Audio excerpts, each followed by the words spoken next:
Nothing short of a banquet could do justice Yes, to this master. occasion. Sure, this is an occasion. We'll have the fatted pig for dinner. Yes, master. You come from Zanzibar, you say? Njoo hapa. Tazamini sana. Wetu mtu. Niupe.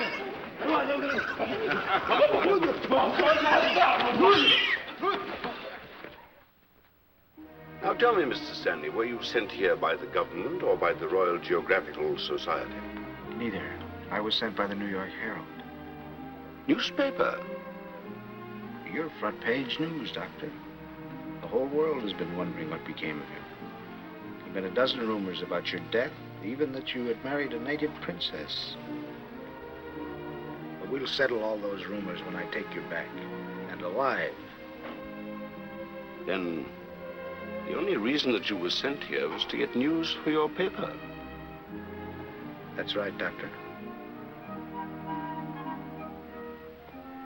How can I help you? We want the exclusive right to publish all of your signed articles. Naturally, we'll pay you for them. When we get through building you up, you'll be a sensational attraction, the hero of 3 continents. Of course, you can make your own engagements, lectures and appearances, whatever you like. I see. I'm not ungrateful, Mr. Stanley. But you see, I'm neither lost, nor am I hiding. If I had intended to go back, I should have done so long ago. I have no intention of leaving Africa until my work here is finished. Oh, I know how you must feel after undergoing such hardships to discover that the man that you were sent out to rescue has no desire to be rescued. But then you see, I have been disappointed too. I thought that you'd been sent out to help me. No matter, I mustn't quarrel with the good fortune that brought you here. Master, Dinto is safe.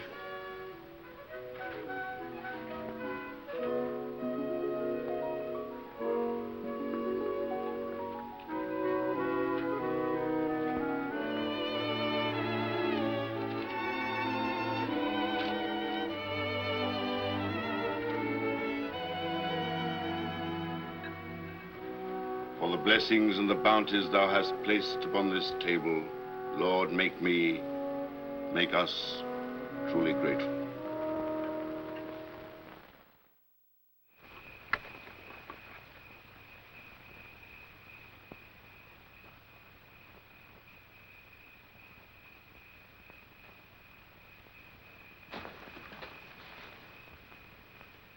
What are you doing there?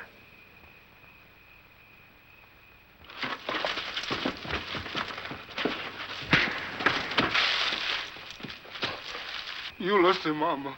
You listen, Mama. You listen, Mama. Come on, what did you take? Give it to me. You listen, Mama. You listen, Mama. You listen, Mama. You listen, Mama.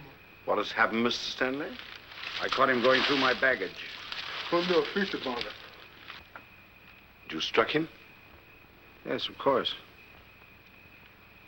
You shouldn't have done that, Mr. Stanley. Bongo, you promised me you'd stop stealing. Semasana, yuta hapanichibu. Naduta niwi rahi. Bongo says he is sorry and asks your pardon, Mr. Stanley. Ima. Ima.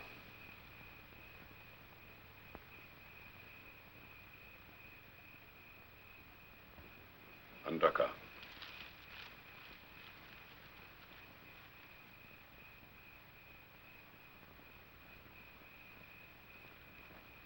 Forgive me for speaking to you so sharply, Mr. Stanley.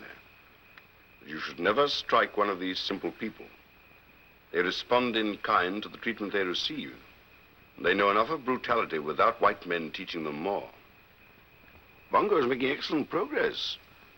His good behavior used to be a matter of days. Now he can go almost a whole month without backsliding. I'm sorry that you were inconvenienced. Good night, Mr. Stanley.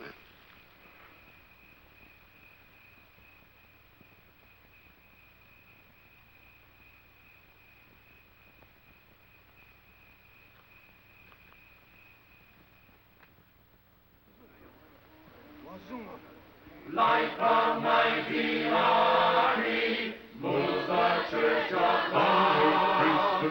Brothers, we are treading where the saints have trod. We are not divided, all one body we, one in hope and doctrine, one in charity. Onward, onward, onward, onward, onward, onward, onward, with the cross of Jesus going on before.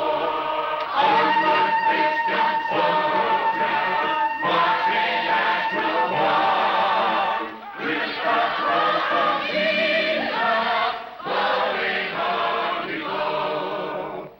Onward, Christian soldiers, marching as to one, with the cross of Jesus going on before.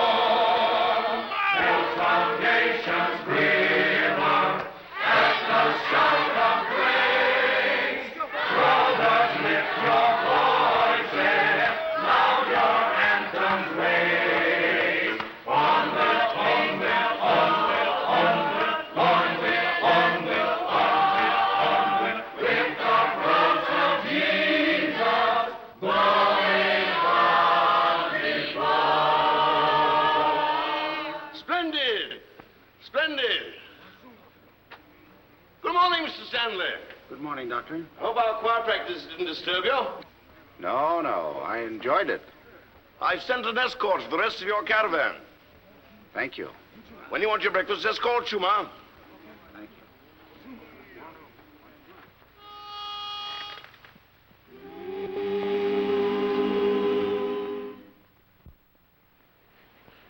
you. Well, Umber. What's this? Are you Remo? Susie? Yes, master. Susie, fetch medicine box. Now, come on. Let's have a look at it. There you go. Now, lie down. Dinuska Katuska. That's it. Chuma, plenty of hot water. Yes, master. Where did you find a big thorn like that, Umber? On the other side, Susie.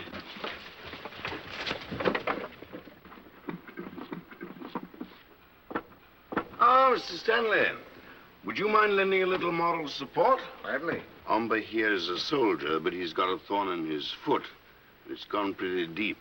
And even a soldier needs a little encouragement, you know? Well, we'll give all the support we've got. What can I do to help? But no, Umber, no. Yeah, I think it would be better if you hold his hands to stop him squirming around. There, Umber. There's nothing to be afraid of. Mr. Stanley is our friend. Friend. Oima sana. Mtuwima. Umber's not used to strangers, are you, Umber?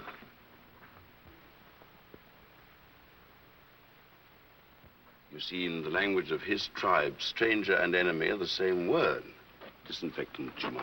Now then, pete taker, Umber. Steady now. We ran out of carbolic 2 years ago. We found that the bark of one of our native trees had remarkable healing qualities. We haven't had one case of infection since we used it.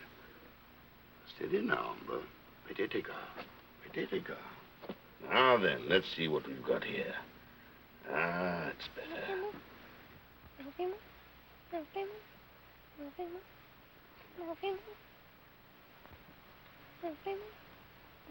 There.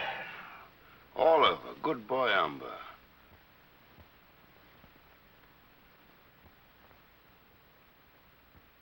Good boy. Nice and clean. Disinfectant. That's it. And the wound. That's it. That's the way. Umber will help. He's in splendid physical condition.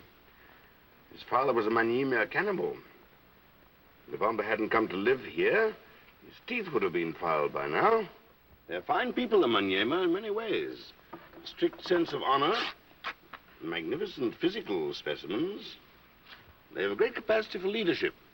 Someday Umber will be a great leader, teacher.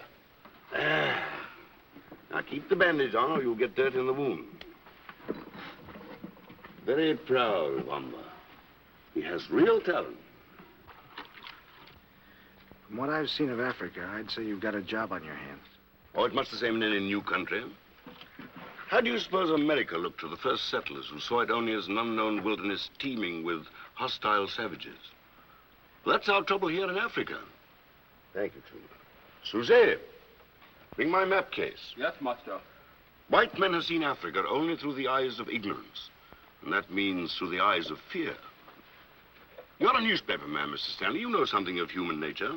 I may be in the market to learn something more. What keeps the white man away from Africa? A lot of things, I guess. Fear. Fear of the unknown. Thank you, Susie. Fear of a blank space on the map. Fill in that blank space, drive away that fear, and let me show you. This is the watershed for the whole continent. From here spring the great rivers that find their way to the Atlantic, the Indian Ocean, and the Mediterranean. Solve the mystery of those rivers, the Congo and the rest. Above all, solve the mystery of the source of the Nile, which has puzzled geographers since the days of Ptolemy, and you drive away the clouds of ignorance and fear. Give the world an honest, accurate map of Africa, and it is no longer the dark continent.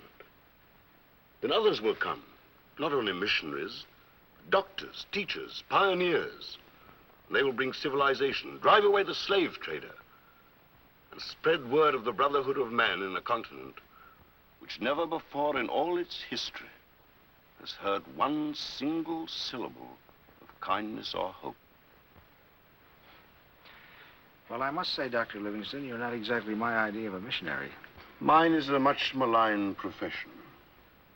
It is possible, you know, to serve one's God faithfully without entirely losing one's human perspective. And now, if you will excuse me, it's time for Sunday school.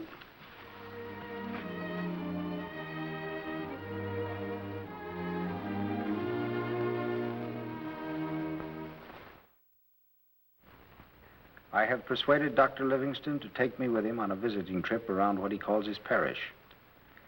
This is undoubtedly the largest parish in the world, including as it does some thousands of square miles. The doctor is remarkable. Not only does he care for the souls and bodies of the people of the villages where we stop, but he takes a keen interest in natural history, classifying the flora and fauna we come across. Yesterday, we found a new and beautiful kind of bird, which we have named Eve Kingsley's egret, after the daughter of the doctor's old friend. Also, we have made several side trips of exploration. His eternal quest to fill in those blank spaces on the map. There. Now we know for certain that the Rusizi River runs into Lake Tanganyika.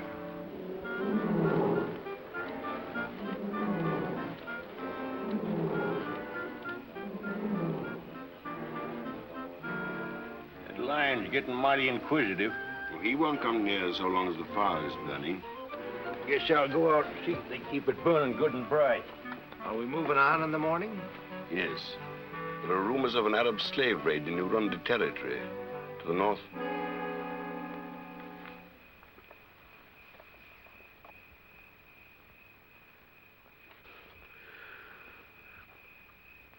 Doctor. Yes, it's just recurrent fever. Jeff! Come on, lie down a little. No, I'm all right. No, lie down. Jeff! Don't trouble her. I'll be quite dramatic. Get some quinine, Jeff, quick. You have quinine? Yes. Oh, my supply ran out a year ago.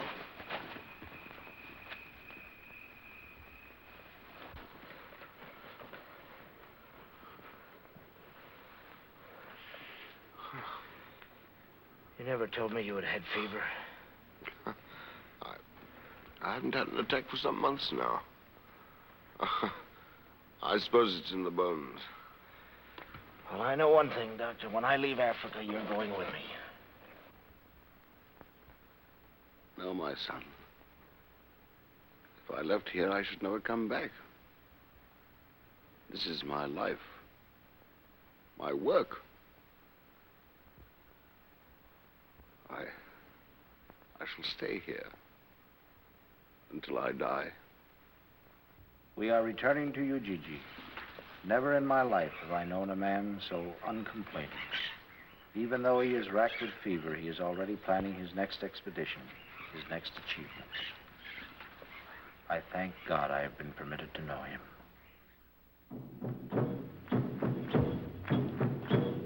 The weeks have passed quickly, too quickly. But all good things must come to an end.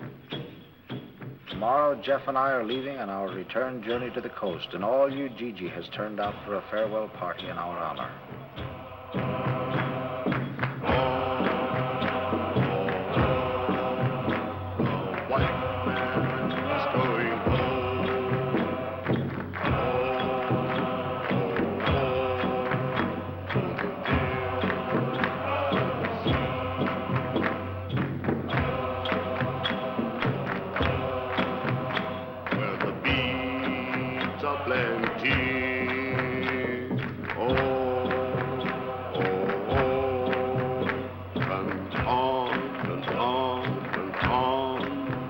Farmer in the dell.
If we're leaving at dawn, we better be getting a little shut-eye, don't you think? I have those letters for you, and one for Mr. Bennett as well. Thank you, Doctor. You know, Doctor, I've been thinking what a great story it would make if when Dr. Livingstone discovers the source of the Nile, the New York Herald expedition was with him. You mean that you will go to the Lualaba with me? I would if you'd have me. I should be proud to have you. Son, you ain't aiming to go to no Lollapalooza River, are you? When could we start? About 6 months. 6 months? Well, it would be useless to start until the rainy season is over. After all, my son, the river has been there for thousands of centuries. It's not likely to run away from us. No, but I'm afraid if we didn't start for 6 months, by the time we got back, Bennett would have another expedition out looking for me. But you can help if you want to. You know what I'm trying to do here. When you write your story about how you found me, write mine too. Be my voice. Tell them that I need assistance. Tell them that I need medicine, supplies, even other geographers, if that is possible. Tell them how much work there is to be done. Will you do that? Of course, Doctor. This time I know my message will go through. I have found myself dreading the moment of farewell, that sorrowful word. But we are parting. I to civilization, he to his lone battle against incredible dangers and hardships. Weak as he is, he thinks only of his duty and his dream, with nothing to sustain him but his own high spirit and enduring faith in his God, who he believes will bring all things right at last. My guides will take you as far as Unyamyambe, From there, you follow the watershed, keeping the mountains on your left, until you strike the main trade route. You should reach Zanzibar in a fifth of the time that it took you to come in. I'm counting on you, my son. I'll do my best, sir. I promise you that. I'll leave it with you. May God bring you to safety. Goodbye. Goodbye, Doctor.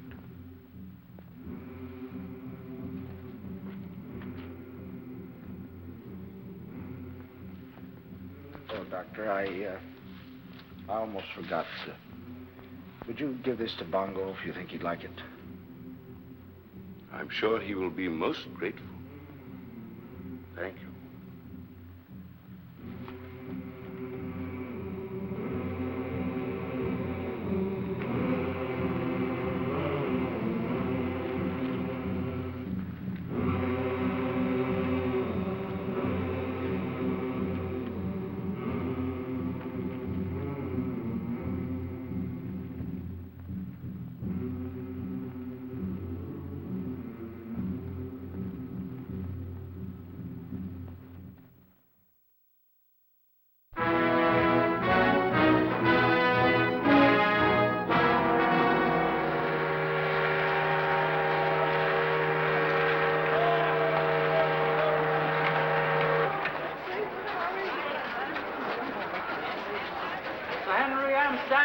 Expecting somebody to meet you, son? She got my cablegram. Henry, I'm Stanley. Here? Are you Mr. Stanley? Yes. Cablegram for you. Thanks.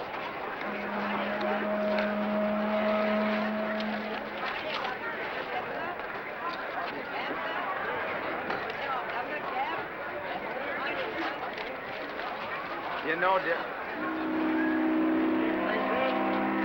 Evening paper. Evening paper, sir, tells all the latest... There she is. Come on.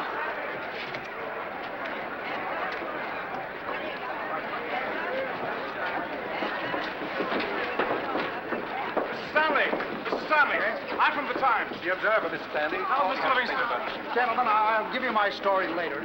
Here, talk to Mr. Slocum. I'll be back in a minute. Jeff, look after the baggage. How's Mr. Livingstone now?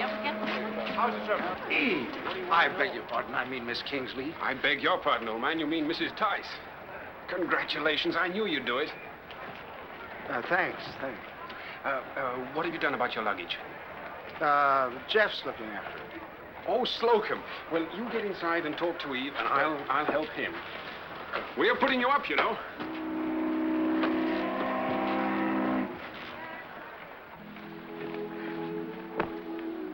Well, I'm glad to see you back. I'm glad to be back. It was stupid of me. I forgot to congratulate Gareth. Well, then, congratulate me. I do. I wish you all the happiness in the world. Thank you. Are you going to be in England long? No.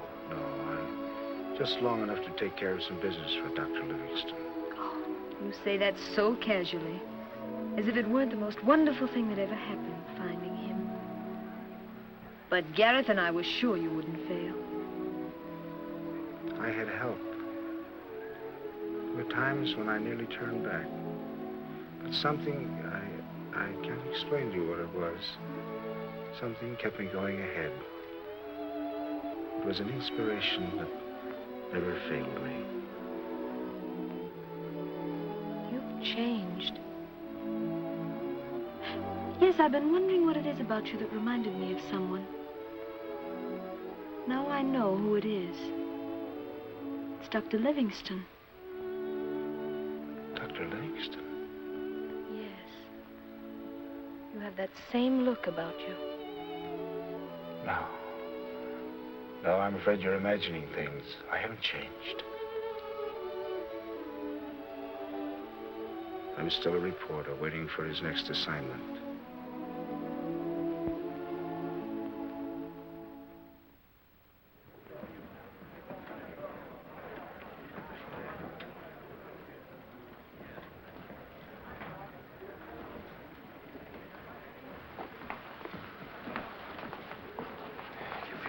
Entering the sanctum sanctorum.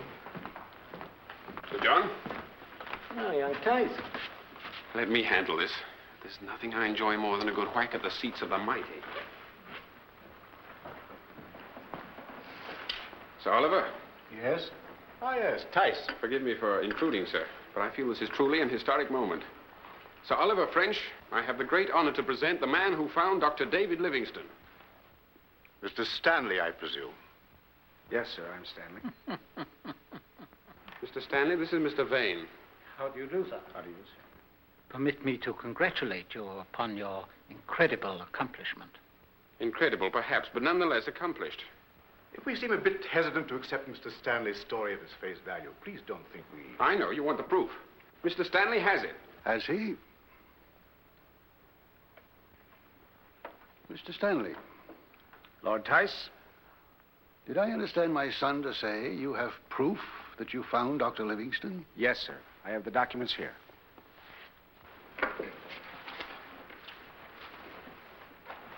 Dr. Livingstone instructed me to give you these, sir.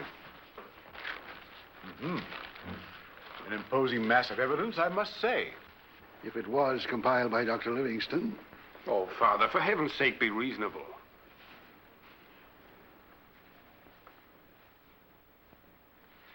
I'll be glad to accept the judgment of the society. Well, nothing could be fairer than that, eh, French? No.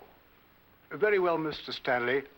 I'll appoint a committee to examine these documents and instruct them to make their report at our next general meeting at Brighton.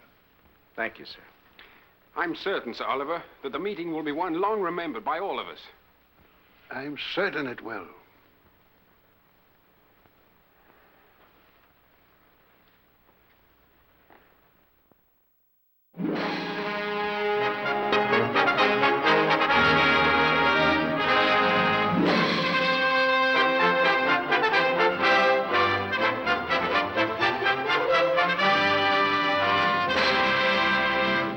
And I have here one of the letters Dr. Livingstone is supposed to have entrusted to Mr. Stanley. And here is a letter which I personally know was written by Dr. Livingstone some 15 years ago when he was in England. I have carefully compared them, and in all honesty, I cannot conclude that they were written by the same hand. Would you say, Mr. Cranston, that they were written by two different hands? Yes, I should say so. But can't we assume that the trembling hand of an old man racked with fever will produce a different character of writing from that composed by a man in his prime, as Dr. Livingstone was 15 years ago? That's an assumption, sir, not proof. Thank you, Mr. Cranston. And now, gentlemen, the maps which Mr. Stanley claims were drawn by Dr. Livingstone have been examined by the expert cartographer, Mr. Cedric Holcomb. Mr. Holcomb. As there are no other maps of this unexplored territory with which to compare these, naturally I cannot accept them as correct. Mr. Chairman. Mr. Kingsley? By the same reasoning, Mr. Holcomb could not possibly have accepted the maps of Christopher Columbus. Good. Isn't it true, Mr. Holcomb, that those maps could have been drawn as well or as poorly by a child who had never been 10 miles from London? Well, that's putting it rather strongly, Lord Tice. Would you say that the rivers and mountains so generously indicated on those maps might not exist outside of Mr. Stanley's imagination? No, I shouldn't care to put myself in the position of having said that they are purely the figment of Mr. Stanley's imagination. But there is one point of fact, or of error, that should certainly cause us to question these records. Here is a river called the Lualaba River, indicated as flowing north and being the true source of the Nile. And further, gentlemen, indicated as being at an elevation of 2,000 feet above sea level. 2,000 feet. As we all know, our eminent colleague, Mr. Hampton, measured the elevation of the Nile above Gondokoro at 2,169 feet.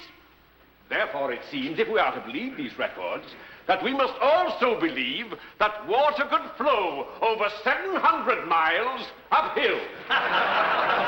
Dr. Livingstone indicated the Lualaba as a possible, not the actual source of the Nile. The word possible, Mr. Stanley, does not appear on the map. Dr. Livingstone said it was possible this was not the Nile, but the Congo. As to that, Mr. Stanley, even an elementary knowledge of geography should tell you that the Congo flows not north, but west. Mr. Chairman, assuming that anybody found anybody, is it not likely that Stanley did not discover Livingstone, but that Livingstone discovered Stanley? It must be obvious to even the most gullible of us that Mr. Stanley has attempted to make this honorable gathering the victim of a colossal fraud. You ought to know about fraud, you old rhinoceros. Sit down. It was my privilege to spend some time with Mr. Stanley at Zanzibar, where I'd gone to be with my son, who had courageously led a bona fide expedition to find Dr. Livingstone. When I told Mr. Stanley that Dr. Livingstone was dead, he refused to believe me. Why, I ask you? Why? Because it wasn't true. Wasn't it because the London Globe had stolen a march on the New York Herald? Or was it because Mr. Stanley had come 11,000 miles for a story and couldn't find one? Gentlemen, among unscrupulous publishers, the method is as old as the newspaper business itself. If you can't find a story, you hire yourself away with pen and paper and you make one. I have here before me a copy of the New York Herald. With your kind indulgence, I will read a small portion of an editorial appearing in it. And I intend to continue making news while my competitors sit around waiting for it to happen. That editorial, gentlemen, is signed by Mr. James Gordon Bennett, publisher of the New York Herald, an employer of Mr. Henry M. Stanley. Here, here, here, Have you anything further to say, Mr. Stanley, before this meeting votes on your report? Go on. Get up and give it to them. You must, please.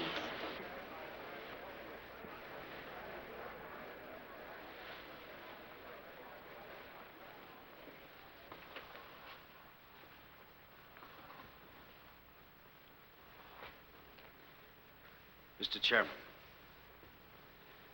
and I feel that I should say, gentlemen of the jury, since you have seen fit to turn this hearing into a trial, I stand before you accused of being a cheat, a liar, and a forger. Unfortunately, gentlemen, when you question my integrity, you nullify at the same time the discoveries of Dr. Livingstone, and you condemn a great man to oblivion. A great man whom this honorable gathering seems determined to wipe out with a vote. Although today he is still roaming the jungle and swamp, alone and fever-ridden, accomplishing more in every single day than you in your combined lives will ever accomplish. You armchair geographers who have never explored anything deeper than a plum pudding. I realize that this hall is charged with prejudice, and to raise my voice here is to cry out in the wilderness. But I would be violating a sacred trust if I did not cry out, even though only the walls heard me. The walls and a handful of faithful friends. Gentlemen, I do not like to think that I am expecting too much when I ask tolerance and fair play from my fellow countrymen. Yes, I was born in England. I went to school here. Not at Eton or Harrow, but at St. Asaph's workhouse for the children of paupers. All I ever knew of England was the poverty and brutality of the workhouse. I grew up with the lesson of my youth burned into my soul. I asked nothing of other men, and I gave nothing. A year ago, in darkest Africa, I met a man who restored my faith in the England I had learned to hate as a child. And now you gentlemen are destroying the faith he built in me, as you seem bent on destroying every other great accomplishment of the greatest man I have ever known. Dr. Livingstone is out there. He is old and he is sick. And he needs your help to carry on the great work he has undertaken. The work that is indicated, however inadequately, upon those maps.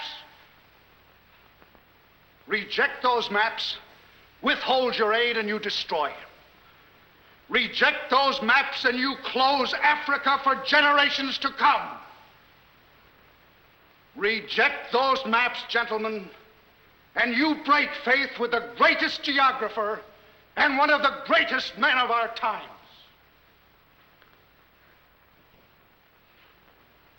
Gentlemen, the choice is yours. Take your vote. I am sure that Dr. Livingstone himself would say, I leave it with you.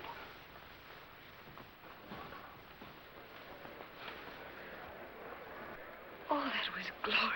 Fine words, Mr. Chairman, but still not one word of proof.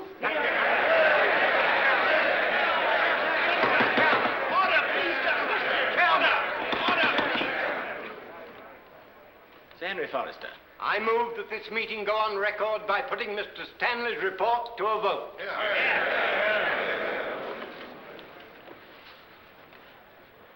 Gentlemen, all those who are in favor of accepting Mr. Stanley's report, please rise.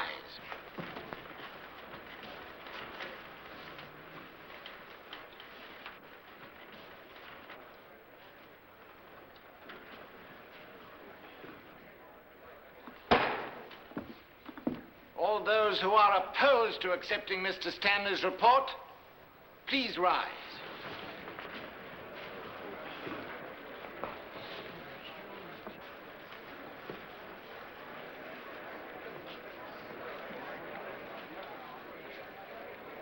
Gentlemen, the verdict is clear. It is the sense of this meeting that Mr. Stanley's claim be rejected.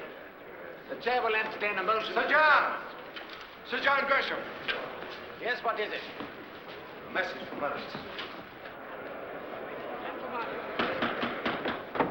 Well, son, I guess you know now how I feel when people won't believe what I tell them. Stanley! Stanley! They're calling the meeting back to order.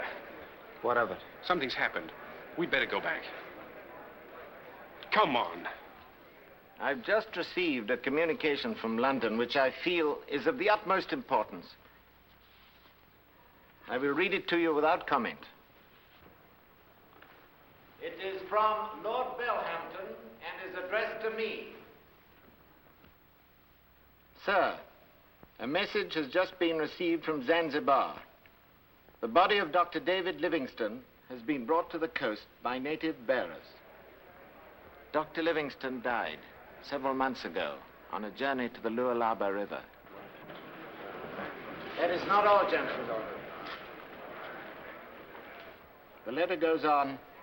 The bearers also delivered to the British consul at Zanzibar a last message written by Dr. Livingstone, in which the doctor mentions Mr. Henry M. Stanley.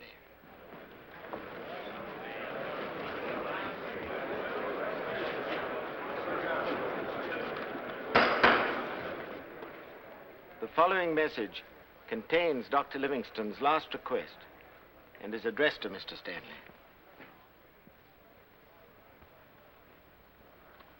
Too weak to go on, have asked that my heart be buried here, together with my dreams.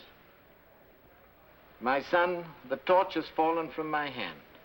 Come and relight it. Mr. Chairman? What, Tice? Mr. Chairman, I have the very great honor to propose the previous resolution be stricken from the minutes of this meeting, and that we accept Mr. Stanley's report. And with our acceptance, tender him our humble apologies for our stupidity and bad manners, in which I, Mr. Stanley, have been the greatest offender.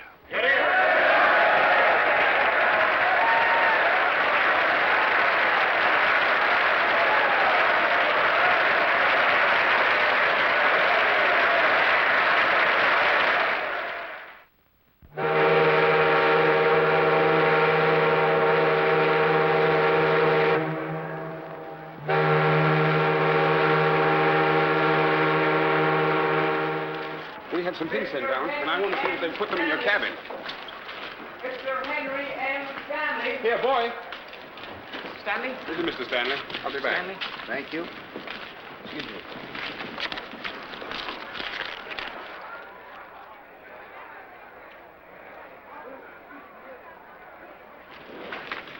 From Bennett, the third today. I don't seem able to convince him I'm not coming to New York. I guess I'll have to name a mountain or something after. Well, I guess I'd better get aboard. I won't try to tell you how wonderful it's been to be with you and Garrett.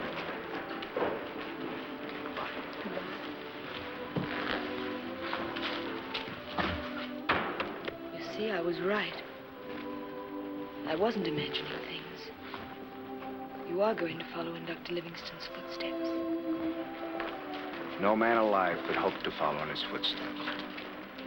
I can at least try to finish the work he started. And I won't be alone when I reach the spot where the Lualaba meets the sea. Goodbye.